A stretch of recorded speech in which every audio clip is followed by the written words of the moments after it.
Yeah. Sorry. Okay? All right, I'm going to warn you guys ahead of time. I'm going to throw questions out there, so I'll throw a question at you. Wait, don't be afraid to answer that. Okay? As Mr. Nebraska said, I'm John Phillips. I am at Chatham Middle School in Warren. It's part of the Fitzgerald Public Schools, if you're going into that. So, or sophomore. So, I really appreciate you guys having us out here this evening. I hope I can give you some tips and some help that hopefully you can take away. Because that's really what this whole thing is about. When we're doing festival, when we go to festival, when we bring in a clinician, when you guys do a performance like this, or you know, at my school, oops, not used to that. At my school, we do a pre-festival to get ready for that. It's a great opportunity to bring somebody in who doesn't know you guys, you know, that doesn't, because sometimes we have a tendency to go, oh, you know, that's a nice person there. It's just somebody from completely from the outside that can sit back and listen and give you an idea, well, what are we hearing? And I'm sure you that, I'll tell you the same thing I told the last group up here, you're probably going to hear some things you've heard before.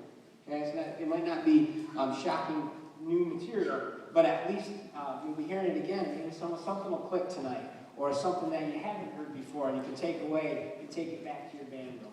And then hopefully that will help you guys bring your playing level up even more. So, but again, I really enjoyed your performance, and so what I want to do is go back through a few things with you and give you some ideas, maybe things we can work on. So let's go ahead and get the march out real quick. Where they cut me out? Go ahead, you guys have it out already? Oh, you're good. All right, so Gateway March. And what I want to hear, let me try to bounce around on it a little bit. Measure 7 and 8, so it's the end of the intro.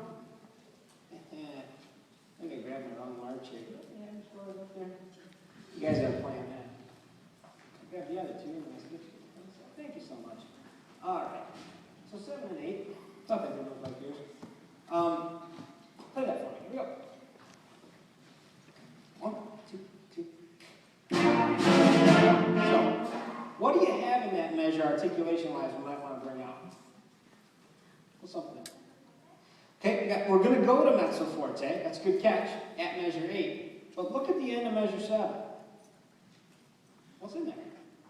That's an accent. How many people have heard an accent when you just played it? How many heard it?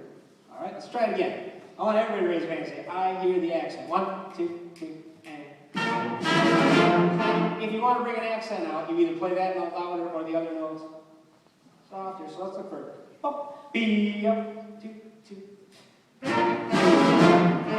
And then that last note, as somebody caught there, going down to mezzo forte, so bump, B, up, bump, bump, because that next one's a pickup note into 9, right? Let's try it again. 1, 2, 2.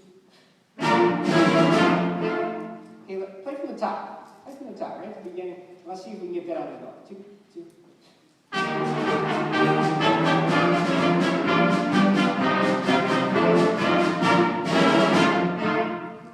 Keep going. One more time. Now, I was going to catch you on that, though. Was that last note mezzo forte? What did you hear? What do you think? Did you hear mezzo forte? It's okay if you did. Oh, let's find out. 1, 2, top. Yeah,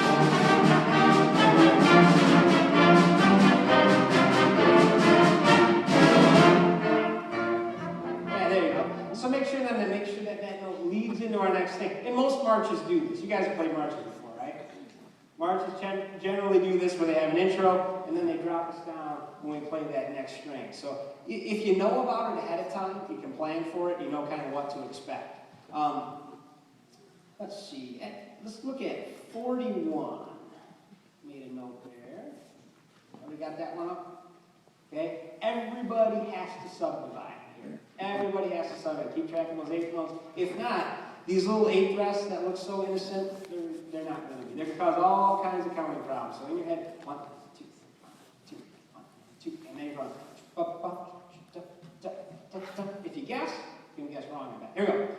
So don't guess. Count. 1, 2, 2.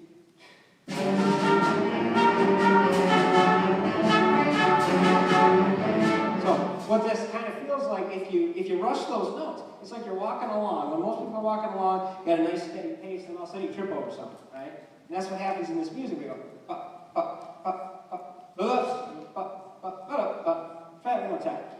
Don't stumble. 1, 2, 2.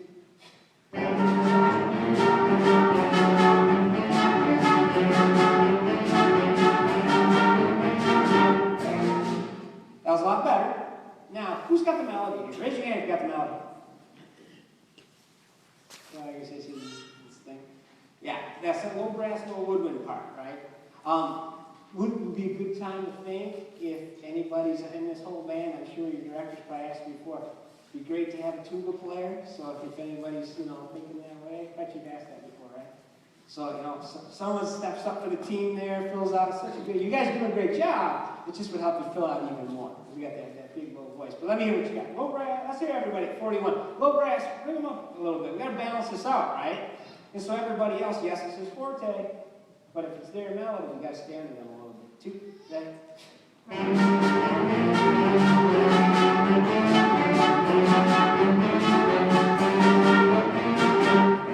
You got even more. Now, the lower your instrument, the more we need of it. So bass, clarinet, bari, sax, you got to bring that level up even more, right?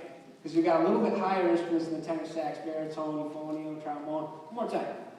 Really bring it up. 2, 2. Back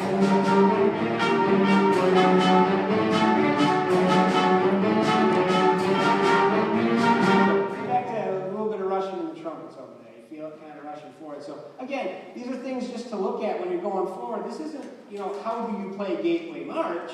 This is what can you take away the next time you play a march, right? And then we can say, well, I've got these eighth reps.